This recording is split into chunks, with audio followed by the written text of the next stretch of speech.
and then don't minimize it. Okay. Because that's where you'll be able to see the comments. Got it.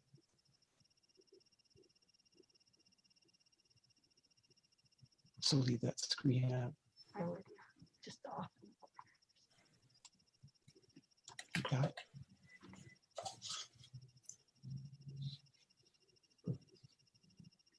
Oh, we're on. Yep. Okay. Are you ready, Sylvie? I am. Very good.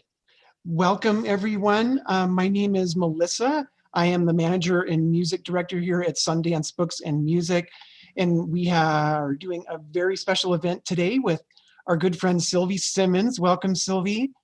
Thank you. It's so great to be back in Reno, even if it's by screen. We do want to be sure that we thank the Nightingale Foundation and Nevada Humanities who help us underwrite events like this.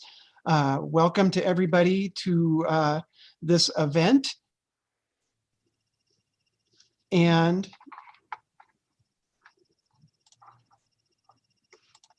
yes, even if it's remote, right? That's something. Exactly. I always had a great time whenever I came to Reno. Indeed. Well, Sylvie, for people who don't know, Sylvie has been a music journalist for a long time. And she is also an acclaimed author. She's written several notable biographies of Neil Young, Serge Gainsbourg, and perhaps most notably, Leonard Cohen, which has been published in a great many languages, including English, and was written with the full cooperation of Leonard Cohen when he was still among us, and a book that I know in particular that Sylvie is very proud of. And in the last 5 years, Sylvie has also become a very excellent recording artist who has 2 albums to her name right now, the most recent of which is Blue on Blue, which we're going to be talking a lot about today. Again, welcome, Sylvie. Are you ready for some questions? I'm ready. Very good. Well, I've been listening a lot to the album over the past couple of weeks. I bought it a couple of weeks ago, and it's very gentle. It has, to me, somewhat of a continental European flavor to it, even though the primary instrument is a ukulele. And it's just filled with charm and warmth. For me, it's really a great album to play during our kind of troubled and uncertain times that we're living in right now, because it's just filled with kind of a light gossamer beauty to it. I wanted to ask you, so far, and especially relevant during COVID times, have you had a positive response to this record? Thankfully, I have. I think I would have probably curled up in the corner and sucked my thumb till the end of times if it had been completely ignored, because it's very hard to promote anything when obviously it's a pandemic. You can't leave home, you can't go on stage or see your band or anything. My band's in Tucson, I'm in San Francisco, so that's not so easy. But yes, it's had a really lovely response, so I'm so pleased. Terrific, terrific. One of the things that really struck me listening to the album is the arrangements on the songs are really sympathetic to the things that you wrote. They're kind of stripped back and Spartan. And I think for your songs, it's really great that those arrangements don't, kind of overpower what you're doing. Now, given all that, I felt that the instrumentation on it was really nice. There's some, acoustic guitar and then electric piano, upright bass. And on one track, I thought that it sounded like there was even bells on there. I didn't know if that was a Celeste or what, but I wanted to, but I did also notice it doesn't seem like there's any kind of drums or percussion on there. So it has a really airy, spacious kind of atmosphere to it. And I wanted to ask you about the process of when you're deciding on instrumentation. Is that something that you go into the studio already with a firm idea, or are those things kind of hacked out and done on the fly once you're already in the studio? It's more on the fly than planned in advance. I know exactly in my head what I want, but I work very closely with my producer, who is Hal Gelb from Giant Sand. And Hal has this amazing musical instinct. And he knows that it's very easy to kill the sound of my voice, which is on a scale of 0 to Whitney, it's maybe 1.5. and a ukulele, which is again sort of fairly high and delicate, though I don't play it as a happy instrument. It's more of like a little broken harp is the way I play it, I guess. Yeah, Not really yeah. description. So between us, we come up with ideas, and I have the final word in saying, no, how I will not have a mellotron on that track. No Say yes mellotron. to the bell solo seemed an absolute perfect idea. So Right, right. So that was actually another one of my questions, was to talk about how, and the fact that he is a pretty important collaborator on both of your records that you've done. And he also is the vocalist on that last track, 1000 Years Before I Met You. And I didn't know if you wanted to talk a little bit more about how and what he brings to the whole creative process with you. well, how is somebody that I met initially when I'm wearing my other hat as a music journalist? I was still living in London. I moved back to California in 2004, so it was before then. I think it was in the 90s I interviewed him. And we became friends. Doesn't always happen with people you interview. You become either arch enemies or just people that say hi. But we became friends. Right. And over the years, you know, when I started becoming a songwriter with a ukulele, since my guitar was in England at the time and my piano, he was very encouraging and kept saying, send me more, I want to do an album. And finally I did the album with him. So he was also a kind of a great cheerleader and support of me in a way, coming out as a musician, because it was a kind of scary thing to do when you've made your name as a writer, because I know how rock critics can be. I am one, you know, snarkiness runs through our blood. But everybody seemed to be really nice about that first album. And so Hal and I just got together for the second one. I think he's a great musician. He's, you know, people probably don't know him as anything other than an Americana musician, but he's a really good jazz musician too, as is Tua Lund, his Danish upright bass player. So with them and with Gabriel Sullivan, beautiful guitar player, I was really, really lucky to get the best out of Tucson. Very good. So the other musicians that are on both of your records, are they a pool of musicians that Hal knew, or are they from where you are right now in the Bay Area, or where did those musicians come from? They were all in Tucson, with the exception of my friend Jim White. Jim White is an absolute American. Jim White, the drummer? No, I have two friends called Jim White. Jim White, okay.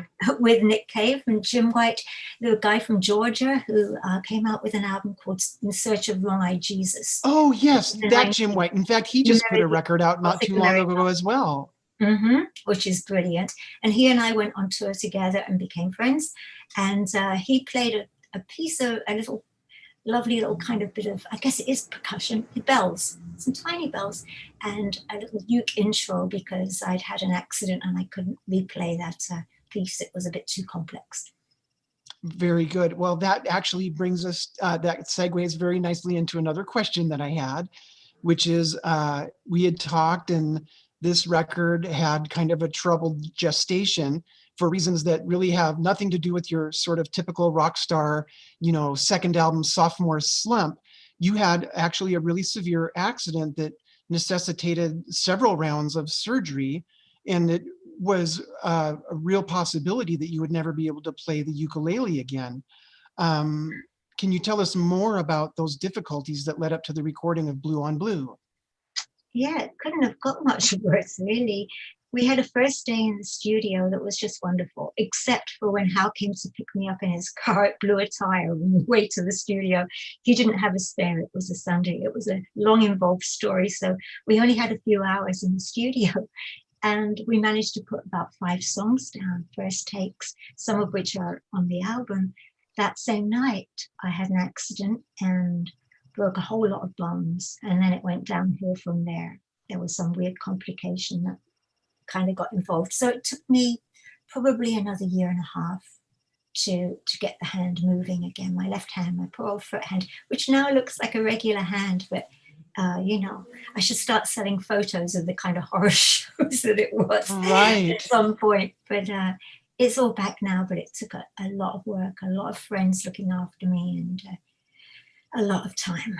Right. Well, so when we had talked a little bit about that incident, and I have also read some of the other reviews of the album, and it had mentioned that some of the songs that you had written that were originally slated to appear on Blue, because of that injury, you wrote new songs to put in place of those. Is that correct? That's true. There was, I think it's 3 or 4 songs that I had to come up with new ones because I just couldn't play them. And I thought, if I've got to finish this album, I've got to be able to play it. And it's interesting because it slightly changed the slant of the album and its mood and its feeling, but not really. And at the end, I just decided that we would have the duet. I thought of it more in terms, duet with Hal Gelb, and I thought of it more in terms of being a kind of Lee Hazelwood and Nancy Sinatra kind of vibe, you know. It absolutely has that flavor. It's definitely Hal did a very good Lee Hazelwood. He has a very, very good voice.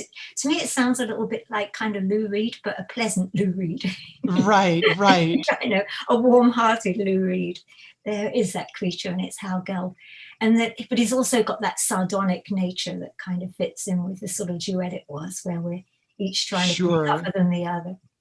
Very good. Now, is that specific track one of the songs that you composed to replace one of the other numbers that you had to drop? No, actually, it was one of the songs that wasn't going to be on the album. I just thought this was a fun thing that I did. It was so kind of country, and I thought, I'm not sure I wanted to be so straight out country with this time, or Americana.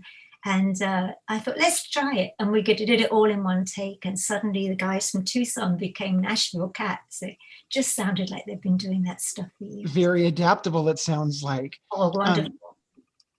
I wanted to ask, those songs that you elected not to put on Blue, are those things that we could possibly see on Sylvie Simmons' album number 3? Yes, they will be on there. I kind of keep on singing them to myself at night. You know, I have to make sure that I play probably a lot more than I used to, just to make sure that the left hand doesn't go back to its bad old ways and not want to work anymore.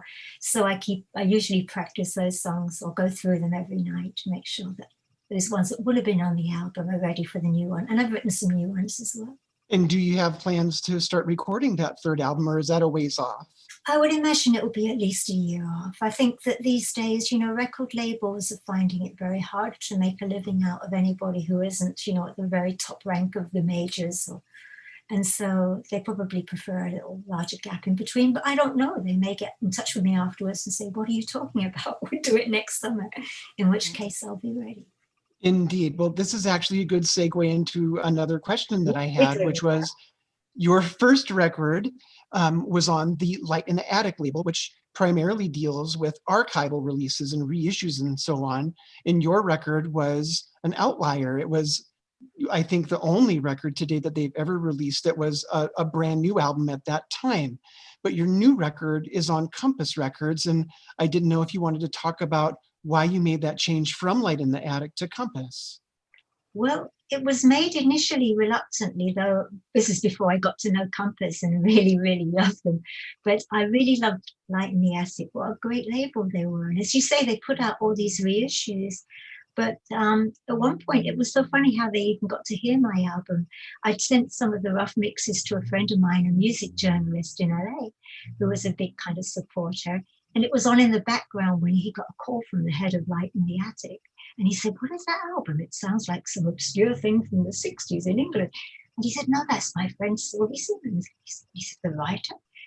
And so anyway, they gave me a record deal. And I was over the moon. I was so happy. But unfortunately, in the long break between that first album and this one, Light in the Attic became a completely reissues only label.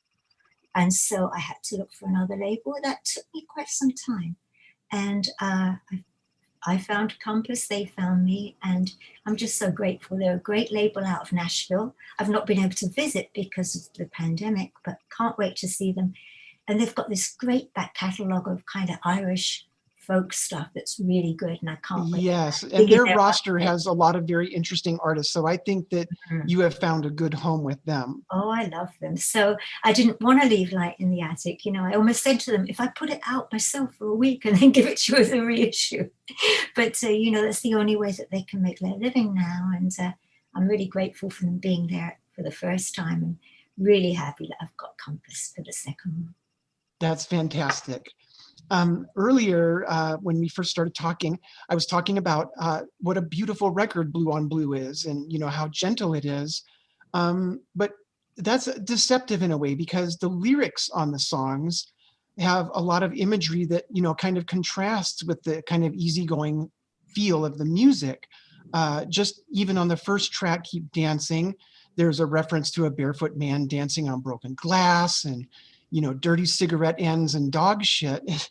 And that's quite a juxtaposition between the sweetness of the music in your voice with the kind of real sort of pointedness of the lyrics. And I'm wondering, when you're writing, are you aiming for those kind of contrasts? And to what extent does your long history as a writer inform your music process? When I was doing the first album and writing those songs, the words seemed to come immediately with the music. I thought this was magic. I'd spent so long as a music writer trying to get artists to talk about how they wrote this song or how this one came. And they would say, I didn't write it, I channeled it. And I would just go, oh yeah, sure. But it's true, sometimes that happens. But with this album, a lot of the songs, I think they were a little bit more kind of contemplative as far as the lyrics were going. Like, what do I want to say in this one? And so that song that you were mentioning, which is Keep Dancing, is a sort of dance song with no kind of dance element to it. But it was something that actually really happened. There was a guy that I saw who was dancing in a park in London, and he was dancing with no shoes on, and there was glass on the floor because it's urban. There was dog shit, cigarette ends. And as I was kind of writing down that little notes about that, it had its own rhythm to it. And it just suggested the music that would go with it. So that one was like that. Another song where I kind of was quite deliberate with the lyrics was the song, The Thing They Don't Tell You About Girls. Right. Which is a very happy sounding now song. But the lyrics, part of the lyrics are, since you're gone, I keep away from bridges, trains, and razor blades. Right. Like a very unhappy person lyrics. But there's something kind of joyful about it. At the same time, I don't quite know what's going on in my strange mind where these things fit together. But generally, something about my voice and the ukulele have a kind of calming quality to them. So even though maybe I'm being torn up inside in this thing, it sounds in a way as if it's also kind of gentle and serene. Yes, I would agree with that. And sometimes for me as a listener, when I listen to something the first time, I'm paying more attention maybe to the actual music itself and the overall, flavor and feeling of a particular record. And then the lyrics will sometimes, come on repeated hearing.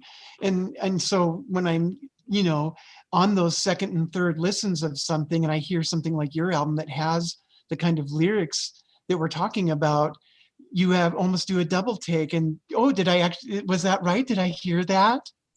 Mm-hmm. But that's nice because it's kind of a surprise. Well, thank you.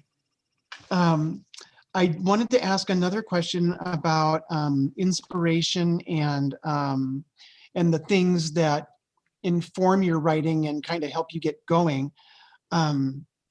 As we had mentioned earlier, you've written several biographies of different musicians, and you have a long history in music journalism, the early part of which I know you worked with, and reported on a lot of, heavy metal bands and hard rock and so on down in Southern California. And you were on a tour bus with Black Sabbath and so on.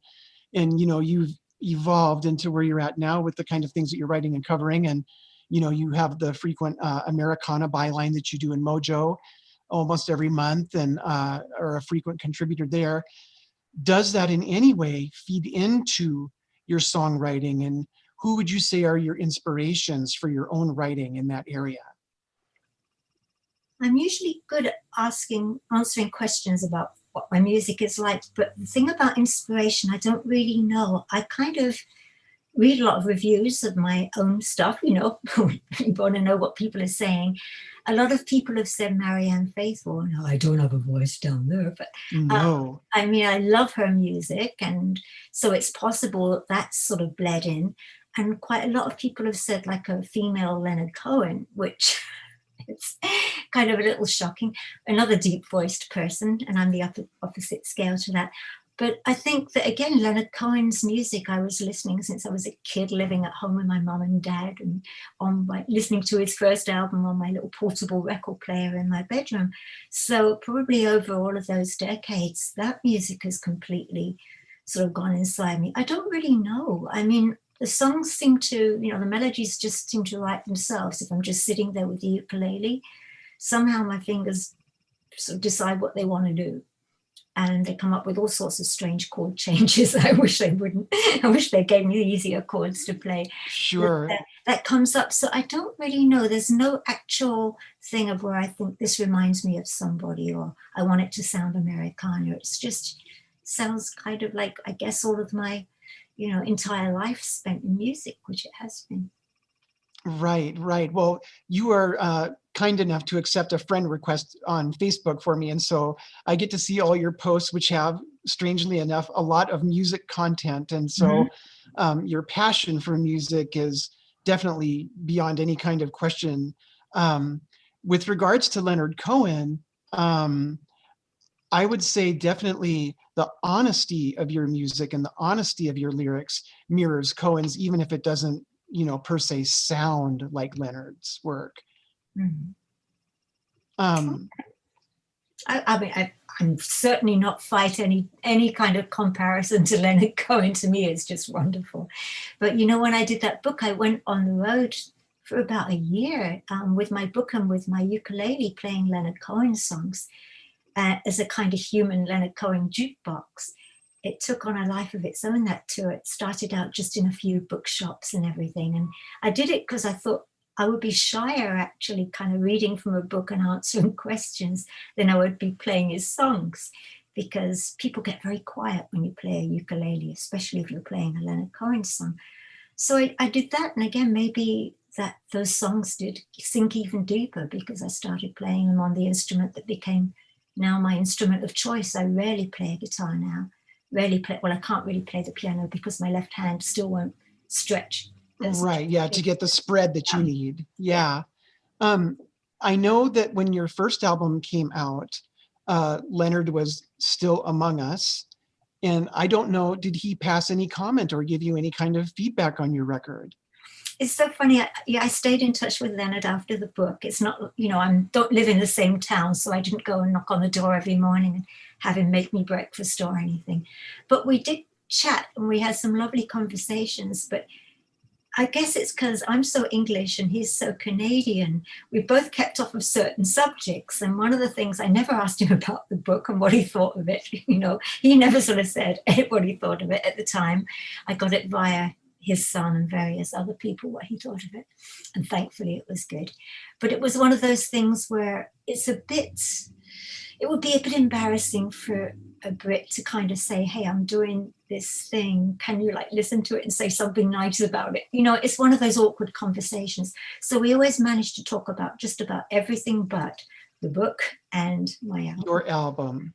But I did get from, various people he was working with that he was so pleased that I was going out there singing his songs on my ukulele. So that much I did know. Well, staying into the book area for just a little bit, before I think we're going to start fielding some questions, are you working or are you at liberty to discuss any of the projects that you're working on right now in the book area? To quote Leonard Cohen, I'm a lazy bastard living in a suit, except my suit is actually a jacket I got free from Debbie Harry. It's a sort of a blondie jacket. And I really like this jacket. So it's very nice. Yes, it was when I was working with her. I got a jacket from somebody at her management. So right now I'm not working on a book. I've been writing a lot of poetry. And that came about because I was on a panel in Columbia, out in the South America, Columbia, not Columbia University. Right. And it was a poetry panel, poetry festival. And I thought, well, maybe I should write a book of my poems. And so I got into doing that. And I think that really suited my brain during lockdown, because maybe it's because I'm sort of in lockdown, just one person, you know, I'm here totally in solitary confinement, that it's made my brain a bit murky, and I don't want to just focus on something that needs me to work 10 hours a day. And poetry, I can do a few hours and go back to it much more easily. I get obsessed with books. Once I start on them, I literally live their character until it's done. Well, so maybe at some point we can expect a volume of poetry from you. I think that would be lovely. And I'm sort of juggling a couple of ideas for books in mind, but whether I do them or not, I'm really enjoying being lazy right now. I'm Well, writing some more songs. something for us to look forward to. Speaking of the ukulele, you had mentioned that you might possibly be in the mood to do a little bit of strumming, maybe not necessarily a complete song, but maybe we could use this as a time to have an intermission of sorts with your music while we get ready to field some questions. Are you open to that? Oh, that would be lovely. Let me see. Have a sip of my coffee, which you're not meant to do before you sing. No problem. Milk in your throat, but I'm going to do it. That's good.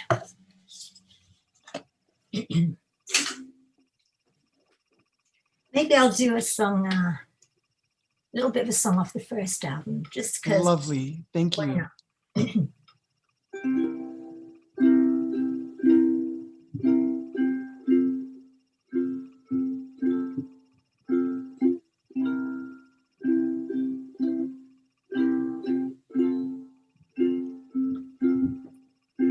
I see that you've been crying in the candlelight, and all your words are turned to smoke and lies. You never could leave, and I could never let you go. God knows how many times I tried. I'm talking to myself, 'cause you're not listening. I call your name, but of course you don't reply. I'm hurting bad, I think this might be over now. Nowhere left to go but say goodbye. But look at the moon that's shining over Chinatown. Big blue moon spilling shadows on our skin. Come out of the dark and lay down here beside me now. One more time, go back to where we've been. Moon over Chinatown.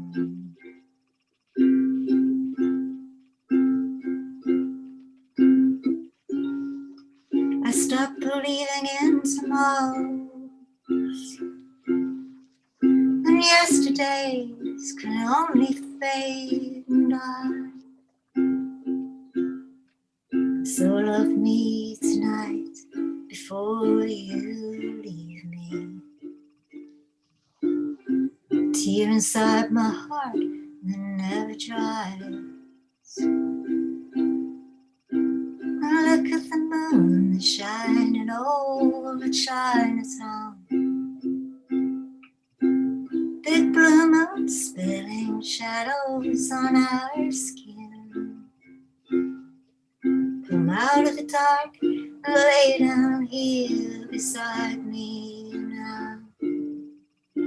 One last time, go back to where we've been. Moon over Chinatown. Moon over Chinatown. Lovely. Thank you, Sylvie. Wonderful. Wonderful. Well, I do see we have some questions, including one from your friend, the renowned producer, Ed Stasium. He says, first of all, this is great. Love Sylvie.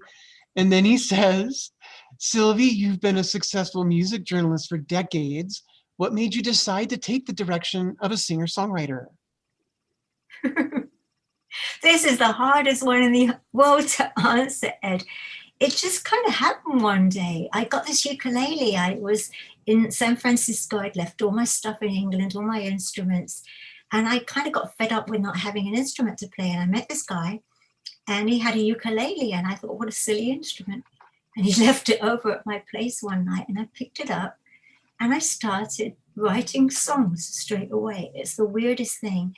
And the reason that I actually kind of went public was mostly sort of gentle and sometimes quite severe pressure from Hal Gelb from Giant Sand, my friend who kept saying, we need to do an album. I need to do an album with you.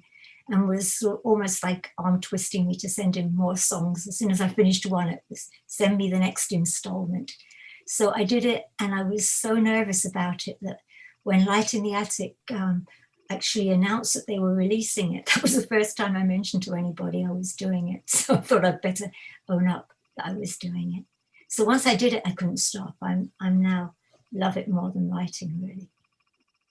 Fantastic. Well, we have another question from Michelle Marie Barnett. She asks, have you had time between or your busy writing schedule and promoting the new record to write any new songs? Have you been doing any more songwriting? Oh, yes, I've been writing new songs. There's some really interesting ones there. I surprise myself every now and then with what comes out of my crazy mind. So there's a couple of nutty ones that have come out. So I've got that. And I've also got 4 songs at least that were going to go on the other albums. So oh boy, it seems like writing comes very naturally to you and that you're fairly prolific as a songwriter. Would you agree with that? I was when I started. It was almost like they'd all been sitting in my head for kind of 50 years or something. And I turned a tap on and they came out. For the second album, and I guess for the upcoming one, it's been a little harder. I tend to either write melodies where I'm not quite sure what the words are going to be, or words where I'm not sure where the melody is going to be. So it's not quite as synchronized as it was for the first album. So maybe the tap is now, not quite gushing out as it was. And I have to encourage it a little bit more. Very good. Well, we have another question from Ed. Are we willing to answer another Ed question? I love this. And thank you, Michelle, for that question. Oh, terrific. Thank you, Sylvie. Ed says, the majority of singer-songwriters usually write and perform with a keyboard or a guitar. What made you choose the ukulele? I chose it because it was the only one there. When I'd moved out to San Francisco, it was kind of on an adventure. I do that a lot. I tend to move to different countries. And I didn't have any instruments around. And when this boyfriend had left this thing overnight and I picked it up and I thought, this is weird, a high note at the top and at the bottom, and just played it like it was a little guitar and everything. I suddenly realized that I'd found my instrument after all these years of learning big hulking things that hurt your back to carry, or in the case of a piano, not at all. But also I found that the ukulele suits my voice in a way. When I play a guitar sounds bigger than I do. And I know, as I say, I have quite a small voice. And so I think we actually partnered up quite well. And I just find it very easy to write on. You don't get complaints from the neighbors like you do when you're playing the guitar or the piano. And just for some reason or other, my fingers seem to work on the uke the same way they do when I'm writing on a typewriter. It just seems a natural thing for me to write on. Very good. I'll kind of supplement that question and maybe get a little more specific with the actual songwriting process. Does that mean that you always compose on the ukulele, or do you sometimes still compose on guitar or keyboard? And then when you're actually performing those songs or recording them in a studio, you adapt them to the ukulele? I use the piano sometimes to work out what chord I'm playing on the ukulele, because sometimes your fingers will just choose a position and I've no idea what it is unless I play those individual notes on a piano, and then I can give it its name. With guitar, every time I pick up a guitar now, my hand goes, what the holy are you playing? I mean, it really doesn't like the extra 2 strings. And a friend of mine, Dave Carness, a music engineer, actually made me an electric guitar one time. It was a lighter weight one. And he said it might be good for, your hand exercises, for strengthening your left hand after the accident. It's very sweet of him. And I took 2 of the strings off because my hand was just freaked out by 6 strings. Very good. It looks like, well, Ed says great story about bonding with the uke. So you got a kudo from Ed on that. Also, Holland Project would love to say hi to you. Oh, hi, So is that they're great? obviously tuned in. Lovely. Good So to hear that's from you guys. lovely. And it looks like right now that we're out of questions. Do you want to say anything else about the record or cover anything that we hadn't oh, Ed has another question. Oh, good old Ed. Let's first go with what I had asked you about. If there was anything else that you wanted to talk about the album or about the process that I or any of the other people asking questions may not have asked that you would think would be noteworthy or interesting to people that are viewing right now. I would love them to hear it. I mean, you can hear it for free up on Spotify, just to hear it. I think there's something about the mood of it that it makes me happy whenever people like it and people say nice things about it. So please just get in touch and say something nice about it. But there is something about this album that really doesn't feel like it got interrupted by that accident. You know, even though it took me so long afterwards because I couldn't keep going back to Tucson, and plus that, you know, Hal Gelb and the band will be on the road promoting their own work. I had to kind of work in different places in San Francisco on that. And yet at the same time, it does sound like it was all meant to be on that album. It was a very cruel way of fate doing that. I'd rather that, you know, a big booming voice and a lightning rod came down from the heavens and said, don't put those 4 songs on there, Sylvie, rather than putting me through hospital over and over and over again. But, you know, it all worked out really well in the end. So I'm just so grateful, and I hope people get to hear it and like it. Well, I will tell you, a couple of weeks ago when we were planning and setting up the event, and you had sent me the press kit and then a link to listen to the record. And I will tell you that, you know, I listened to the whole record straight through with that link, and I thought, I would like to have that. And so I actually purchased my own copy. Yes. So hopefully if people listen to it on Spotify, they'll be so enchanted with it that they'll want to go out and buy their own copy on CD or LP.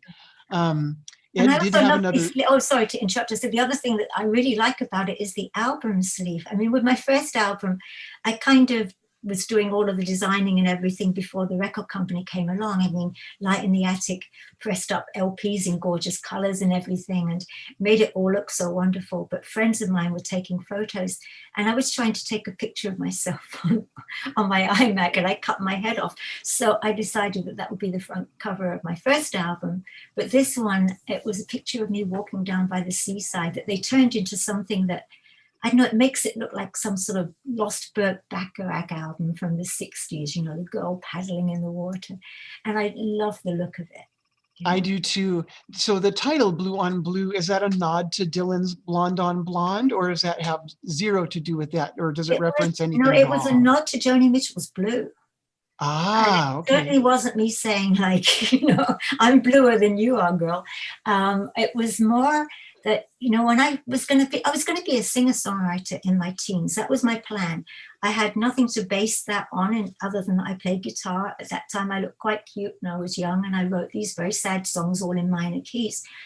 And I figured I would do that, but I went on stage, or not even on stage, it was a pub, so it was a flat floor with a few guys playing with me. And I completely froze. And the song that I was meant to be singing was a Joni Mitchell song from her album Blue. So in a way, it's a tribute to the first song that put me off of ever being a singer-songwriter. It took me, oh gosh, another 40 years before I got them, well, not quite, but 35 years before I got the courage back to actually be a singer-songwriter. That is a lovely story. We have 2 more from Ed, and I'll just throw them both out at the same time. The part 1 of this is, once the pandemic is over, do you have plans to tour at all behind this album? And then also, Ed would like to know, did you record this record analog or digital? So a techie question. We'll start with a techie question since it's Ed, who is a great record producer, produced the Ramones. I'm so glad that you're asking me these questions, Ed. You're a sweetheart. Well, the first one was completely live to tape. So the first one was analog.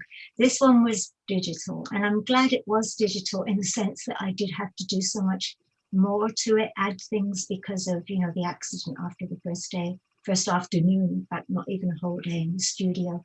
And I don't think I would have been able to do it, but it was still live. We did it live to digital. We pretended it was tape. And the second one was, oh, what was the question? Do you remember? Oh, the other question from Ed was, Oh. when the pandemic is over. When it's over. I hope so. I really, really hope so. I mean, I was due to go out on the road in the summer to play some festivals up in Canada, and I was so looking forward to it. These great folk festivals they have, because at those festivals, you don't just go in, you know, with your band, whoever it is, and leave. You stay the whole weekend and you end up being in other people's bands. And I think one of the happiest moments in my life was at a festival I did at Aarhus in Denmark, where we were there for a few days. And it was the same thing. There'd be little pop-up shows where one musician says, hey, do you want to get together and do something? And there'd be really good people, like, say, Tony Garnier, who was in Bob Dylan's band, who said, hey, do you want to play something with me? It's like, yeah, of course. Don't be silly. And so you'd get all these people playing with you. It was a delight. It was like birthday every day with no pandemic. So yes, I will get back on the road, and I'm hopefully going to try and find some local people to play with, so that I don't have to always have to knock on Hal Gelb's door and say, sweetheart, do you want to play with me? So it's a long way to go for that. So I'm hoping I can get some musicians in this part of the world too. And I'm coming down to San Diego, Ed. Very good. Very good. That's lovely. Do you want to talk a little bit more about the actual instruments that you have, which I understand are custom built? Is that correct? Well, some of them are, and it makes it sound like I'm a real muso. Actually, I wish I were. When I was a kid, I was classically trained in piano and clarinet. So those are the things I can play properly. But I say not really with the hand anymore, being as it is. But I had this uke I really loved, and everybody was really snooty about it at kind of Luthier's because it was a very sort of cheap ukulele, but I adored this. It had the sweetest sound on it, and it got broken on a flight, as these things do. They love to break things on United Airlines, thank you. And so amazing Luthier made me this instrument here. And his name is Rick Turner, and he made guitars for Jerry Garcia in the 60s. He was actually his guitar tech for a while. And he made guitars for Jackson Browne and David Crosby. And he made me that ukulele. And when he initially offered to make it, I said, thank you, but I've got one, which I had. And I'm a very monogamous kind of person. I've got one uke, I'm happy. And he said, well, I'll make it for you anyway. And so he made this ukulele, thankfully, because my broken one went, and now I've got this beauty with extra frets on it. So once I get better, maybe I can put a few more fancy things on it. And I've had a few other people make things, but it's not because, I'm Eric Clapton and they think that they're going to make a fortune from me promoting things. It's just some kind people out there. So we will not be looking forward to a Sylvie Simmons model of any given ukulele, is that right? I think we should. I think I should definitely have a Sylvie model uke, I do too. And then maybe you could get some residuals from that. Wouldn't that? I was thinking more that get more people to play.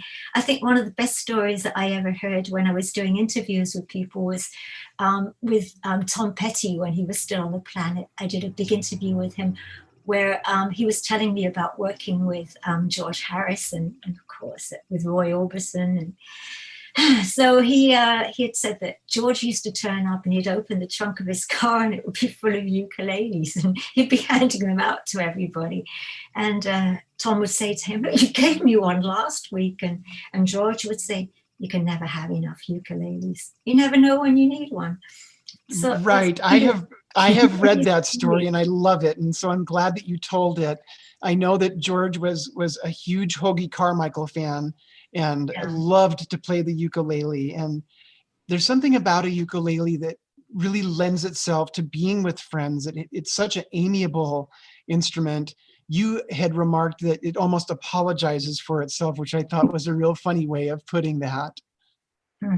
Yeah, it's got a sort of sweet modesty to it. And, you know, it's had a bit of a bad rap for a while. You know, I think even though I thought I really admired Tiny Tim and I loved his huge whole history of music that he had in his head, he actually was a great musicologist. He kind of gave the ukulele a bit of a jokey kind of reputation. And so I'd always thought that was what it was until, to say, this boyfriend that I had at the time left this ukulele over, and I just, you know, was playing little jazzy things on it and having the time of my life playing this thing. So it's actually quite funny. He came back a couple of days later, remembering where he'd left his ukulele, and I started playing it, and he looked really mad. And I said, "What?" He said, "You told me you couldn't play." And I said, "Well, I kind of couldn't the day before yesterday when you asked me." And he was just learning to play it, so he was a bit mad that I'd learned to play it in a day and a half. But really, it was just so if you use the same shapes as a guitar, it's a different chord. It's actually 5 semitones up, but it's still, you know, your hand is used to playing a guitar. It can play a ukulele. Right, with the chord shapes and so on that are on the guitar. But I Yeah, think there's something intimate about a ukulele. You hold it very close to you. It's almost like cuddling a little kitten or something when you're playing. And I think that helps in a way with the songwriting. It kind of seems to come straight out with, you know, nothing censoring it or filtering it in between. it's very sincere. It comes across as very sincere and heartfelt when you're singing songs and playing the ukulele, I would say. I'm looking at the YouTube feed and we don't have a whole lot of questions, but there is a lot of people well-wishing. I don't know if you can see that on your end. I can't see that on my end. No, I'm in a little kind of, you're on one side, I'm on the other. And I can see we the have a big Leonard person in Cohen poster France, behind me. actually. So a person that stayed up late and they say, "Bonsoir, Sylvie. It's late in France, but I'd like to tell you that your album is just happiness because it is so soothing and kind in these strange times," which I think is a delightful compliment. Who is that from? That is from Jean in France. Jean. Bonjour, Jean. Jean, excuse me, my French pronunciation is lacking. Sorry about that. That's Jean. Yeah, and everybody is just being very kind with their comments, even if they don't have questions per se. We're getting close to the 5 o'clock hour, so I think if you're okay, unless you wanted to say or play anything else, that we would say goodbye for now and wrap this up. We do want to thank you again, Sylvie, for making the time to do this programming with us. People that weren't able to attend can certainly view this in our archive on our website at sundancebookstore.com. Please, everybody, do yourself a favor, visit Kindness Upon Yourself and buy Sylvie's new album, Blue on Blue, available at finer shops like Sundance Books and Music in Reno and elsewhere across the whole wide world, I'm sure. Sylvie, again, thank you for your time and be well. Thank you so much, Missy. I really enjoyed it and can't wait to get back up there. I've always had a good time. I should add, you know, when I've come up, there's always been something good to do up in Reno. And I still remember making my first video up there with Omar Pierce when we went to Virginia City, and Denali Lauder did some absolutely gorgeous photographs and everything that I've been using. So I love Reno. I'm going to be up there. I'm going to sit at the One-Armed Bandit and play it and then come and sing for people. That would be delightful. We would look forward to that very much, Sylvie. Thank you. Bye for now. Take care. Bye-bye.